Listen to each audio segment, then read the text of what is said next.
In every phase of life, people are surrounded by voices, some loud, some subtle, that suggest how they should think, behave, and live. From childhood to adulthood, we're told what success looks like, what happiness means, and what choices are right. These voices come from family, friends, media, culture, religion, and society at large. And often, in the effort to meet external expectations and avoid disappointing others, individuals end up living lives that aren't truly their own. But what if the most authentic, fulfilling life is the one where you live for yourself, not selfishly, but sincerely? What if your truest duty is not to follow the path others carved for you, but to walk bravely in the direction of your own truth? This essay explores the significance of living for yourself, the societal traps that prevent it, the freedom it brings, and how to pursue it in a world that constantly demands conformity. The nature of societal conditioning. From the earliest moments, we are shaped by external forces. Children are taught to behave in ways that please adults. A student is often praised not for their uniqueness, but for how well they fit into a standardized system. Teens are pressured to conform to peer groups, to look, talk, and think in a certain way. Adults are expected to hit specific milestones: college, job, marriage, house, children. This conditioning subtly teaches that happiness and acceptance come from meeting expectations. We learn that approval is currency, and that deviating from the norm invites criticism, rejection, or even isolation. But this kind of life is not sustainable. It leads to a quiet desperation, living with a constant gap between who you are and who you're pretending to be.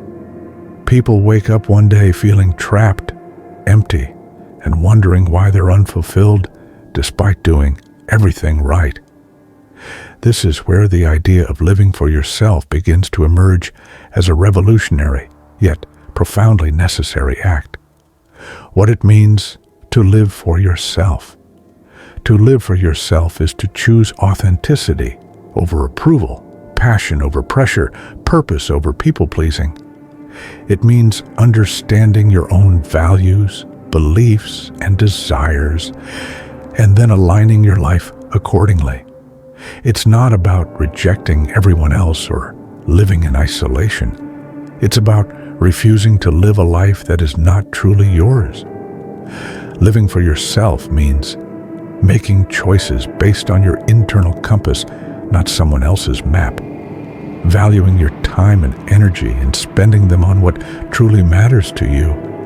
Embracing your individuality, even if it sets you apart from the crowd. Letting go of guilt and obligation, especially when they are used to control you. It's about waking up each day with a sense of ownership over your own story and going to bed with the peace that comes from knowing you lived according to your truth. The cost of living for others. When you constantly seek to make others happy at your own expense, the cost is not just emotional, it's existential. You begin to lose your sense of identity. You become a character in someone else's story. Your goals, dreams, and even your happiness get delayed, dismissed, or completely forgotten.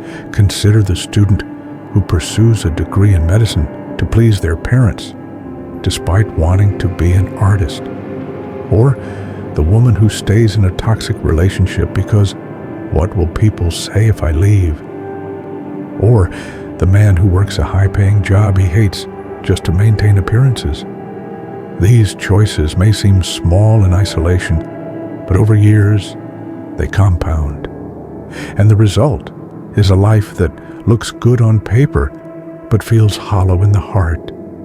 The ultimate tragedy? Most people only realize the cost of living for others when it's too late, when their best years are behind them, when regrets have replaced dreams. The role of self-awareness. Living for yourself begins with knowing yourself. That may sound simple, but it's a profound and often lifelong journey. Self-awareness is the ability to examine your own thoughts, feelings, motivations, and behaviors with honesty and clarity. It's recognizing not only what you want from life, but why you want it. It's understanding which of your beliefs are truly yours and which were inherited without question. Ask yourself, who am I when no one is watching? What would I pursue if I weren't afraid of judgment? What values do I stand for even when they're unpopular? Am I living the life I want or the life they want for me? These questions aren't easy, but they're essential. Because the more you understand yourself, the harder it becomes to live a lie. The courage to disappoint others. One of the most difficult aspects of living for yourself is accepting that not everyone will be happy with your choices. In fact, some may be outright disappointed, angry, or hurt. That's okay. Disappointing others is often necessary in order to avoid disappointing yourself. Yes, it's uncomfortable. It's painful to know that your parents might not understand your career change, or that your friends might criticize your lifestyle choices. But if your happiness depends on keeping everyone else comfortable, you'll always be in emotional debt. Living for yourself means understanding that your responsibility is to your own growth, health, and happiness. And while it's natural to care about how others feel, it's unhealthy to prioritize their feelings over your own truth. The freedom found in authenticity. The beauty of living for yourself is that it creates an unshakable sense of freedom. You no longer have to wear a mask. You stop performing and start being. Every step you take is fueled by intention rather than obligation. Authenticity attracts the right people. When you live from a place of truth, you naturally draw relationships, opportunities, and experiences that align with your soul. You also repel the things that don't belong: fake friendships, draining environments, and unfulfilling commitments. There's a peace that comes from knowing that you don't need to impress anyone. You don't need to pretend. You are enough just as you are. Letting go of the fear of judgment. Fear of judgment is one of the most paralyzing forces in human behavior. We hesitate to post that opinion, wear that outfit, start that business, or take that leap because we're afraid of what they will say. But here's the truth. People will judge you no matter what you do.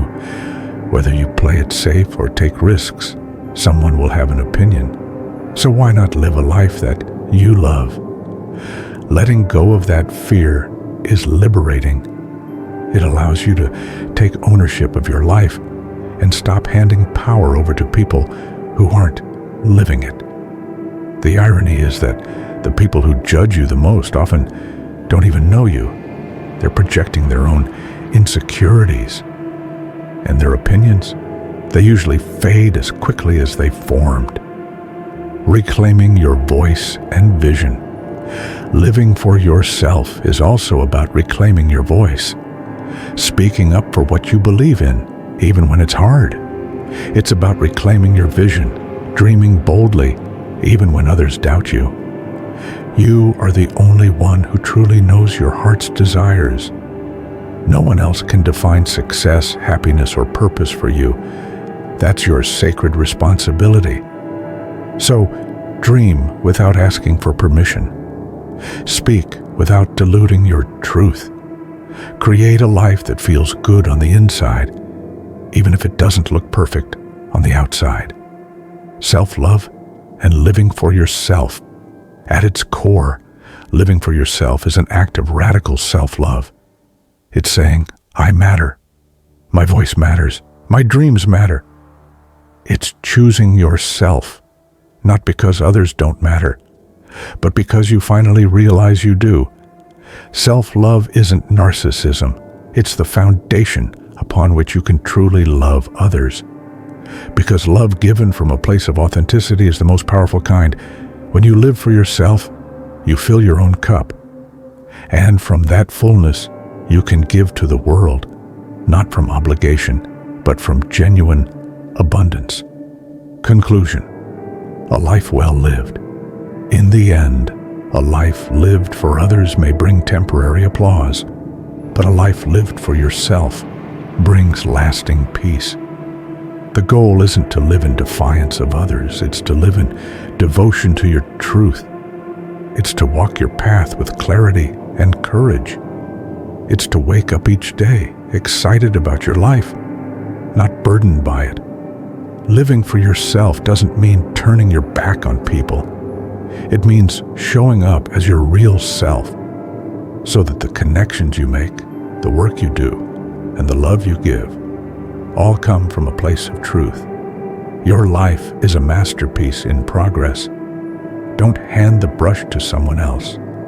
Create with your own colors, speak with your own voice, and most of all, live with your own soul.